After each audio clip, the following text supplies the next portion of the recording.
Surely goodness and mercy shall follow me all the days of my life, and I will dwell in the house of the Lord, and I will dwell in the house of the Lord.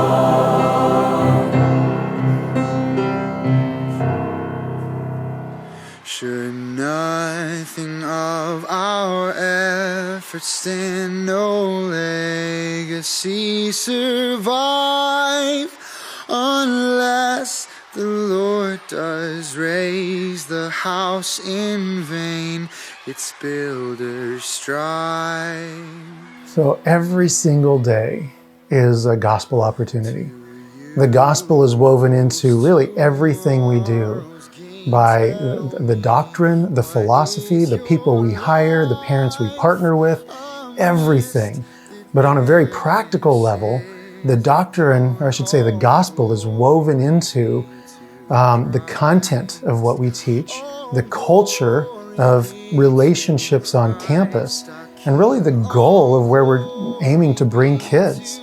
That when they misbehave or they're taught something new, whether it's science, English, history, math, everything relates to the gospel.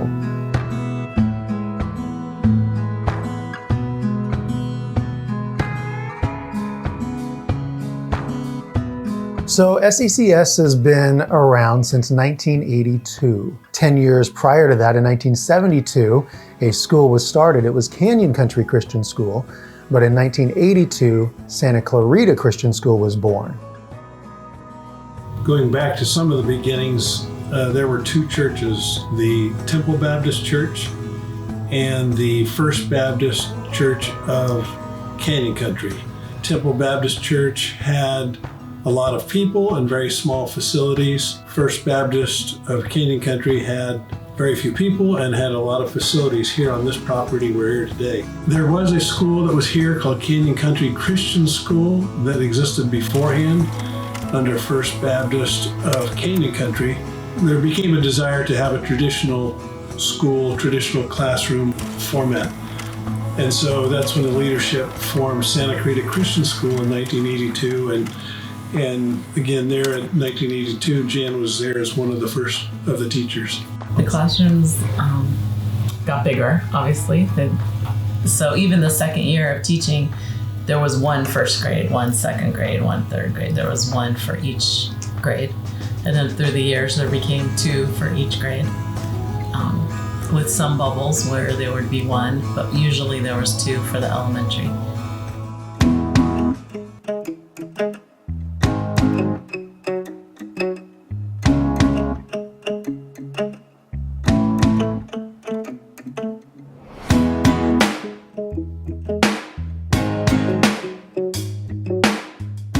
I've seen SCCS grow in many ways, actually. I remember talking to Dr. Wilson after COVID and feeling as if things were frustrating, and they were frustrating everywhere due to COVID, and not sure of what our numbers were going to be. And I remember saying to him, every time I watch my husband prune down my rose bushes, I am always so distraught because he prunes it down to these 3 little nubs, and it seems like he's destroyed them, and yet that has to be done in order for them to grow back fuller and to have more life and vibrance. And we saw areas be cut kind of all the way around during that time, and yet God in his sovereignty chose to provide, and the blossoms are fuller and more vibrant than I've seen in a long time. And the blessings that are coming, the sweet fragrance that comes from this place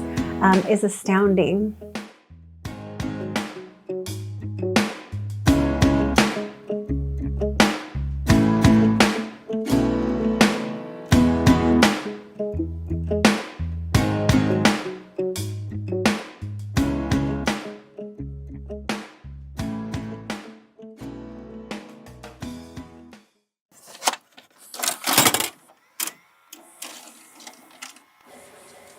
Well, good evening. We'd like to welcome you to our spring program.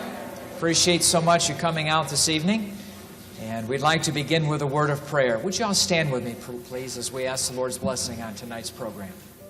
There was time needed to learn the culture, because I was coming from a very rich farming community where farmers would bring their children to our school and say, here they are, do whatever you want to them, don't call us, we're busy in the fields.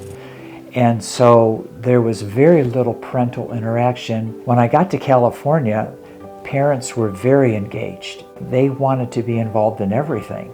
So there was a little bit of like, well, this is really different. I loved the parent relationship because I had always had the personal opinion that educating children also meant educating parents. And the more that we connected to parents and could get them to understand our mission and understand the heartbeat of who we are and what we're trying to do with their children, the more they contributed and made our ministry more effective. So to me it was like, oh, this is easy. I fought to get parents to be concerned in Illinois. Coming here to California, I found it very easy to get them engaged, so that was a joy.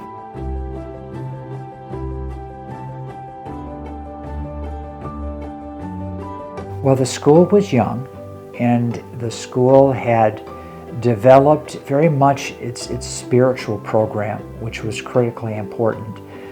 But they had not done a great deal of work in building an academic tradition. When the board called me to come here, they specifically requested, can you not replace the spiritual, because that ultimately is most important, but can you bring alongside the spiritual a solid academic program that will really make a difference in the lives of the young people. If FCCS can give students that biblical foundation of truth and give them the ability to reason and discern what is right, what is wrong, what is God's best, then they will be prepared for the future. So that's my prayer for the school. Amen. I will echo those prayers. What you want to do today? I said, hey, what you want to do today? Sometimes you choose to have a good day. Look at your blues and turn the other way. Ignore the news for just a few, say no more gray. I'm okay, I'll pick a getaway.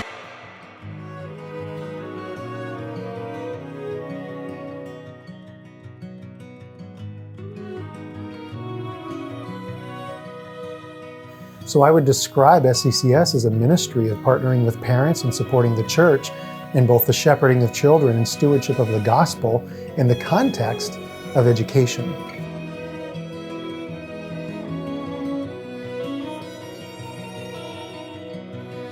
I've taught all over many different states. There is something about SCCS, I can't even put my finger on it yet, but being able to work with parents who want their kids to know the Lord makes it so much easier for us as teachers to encourage them and work alongside them. I mean, when I make a phone call home and I say, hey, I'm trying to figure this out, what do I do?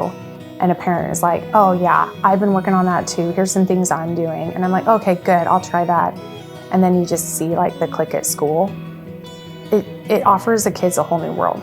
Because of their time, both in the classroom and then on the practice field or practice court, that they will have taken the mission of SCCS holistically, beyond the grades that they get and the stats that they accumulate, and they see their time at SCCS and they can look back and say, yes, I was discipled in every area of what we did at SCCS.